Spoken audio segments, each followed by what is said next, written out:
CM Shri Revanth Reddy గారి అసెంబ్లీలో sir ఏంటి సార్ అది? ముఖ్యమంత్రి గవర్నర్ ముఖ్యమంత్రి గొంత ఆరిపోయింది. సీఎం శ్రీ రేవంత్ రెడ్డి గారి అసెంబ్లీలో గుర్తుపెట్టుకో, తర్వాత మాట్లాడుకుందాం. అల్లు అర్జున్ చిన్న వయసులో జాతీయ ఉత్తమ నటుడు అవార్డు సాధించడం వెనుక ఎంత కృషి పట్టుదల ఉందో అందరికీ తెలుసు. అలాగే ఆయన ఉన్నతికి సహకరించిన తెలుగు సినీ పరిశ్రమ, ప్రేక్షకులు, అభిమానులు, ప్రభుత్వం పాత్ర విస్మరించగలమా? మరీ ముఖ్యంగా ఆయన ఎదుగుదలకు వెన్నుదన్నుగా నిలిచిన మెగా ఫ్యామిలీని, మెగా ఫ్యాన్స్ని దూరం చేసుకోవడం అనగా కూర్చుని ఉన్న కొమ్మని నరుక్కోవడమే కదా.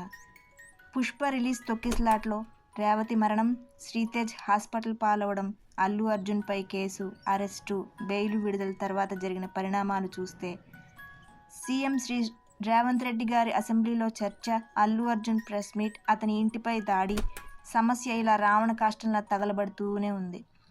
ఆంధ్రాలో పవన్ కళ్యాణ్ గారిని, తెలంగాణలో శ్రీ రేవంత్ రెడ్డి గారిని ముఖాముఖి ఎదుర్కొనే ధైర్యం లేని వైసీపీ, బీఆర్ఎస్ పార్టీలు ఇదే అదనుగా పుష్ప క్రేజ్ని వాడుకుంటున్నాయి.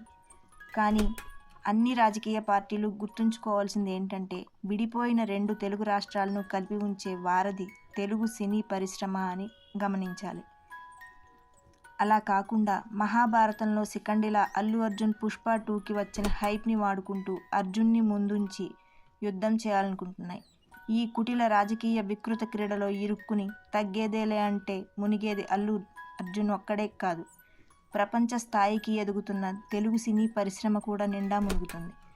తక్షణం చిరంజీవి గారు, దిల్ రాజు గారు, ఇతర సినీ రంగ ప్రముఖులు రంగంలోకి దిగి రేవంత్ రెడ్డి గారిని కలిసి సమస్యకు ఒక సామరస్యపూర్వక పరిష్కారం కనుగొనకపోతే రెండు రాష్ట్రాల మధ్య ఉన్న ఈ మాత్రపు బంధమైన వేటలు వారే ప్రమాదం లేకపోలేదు. తస్మాత్ జాగ్రత్త. విడిపోయిన రెండు రాష్ట్రాలను కలిపి ఉంచేది తెలుగు సినీ పరిశ్రమ అని రెండు తెలుగు రాష్ట్రాల ప్రజలు, నాయకులు గ్రహించాలి.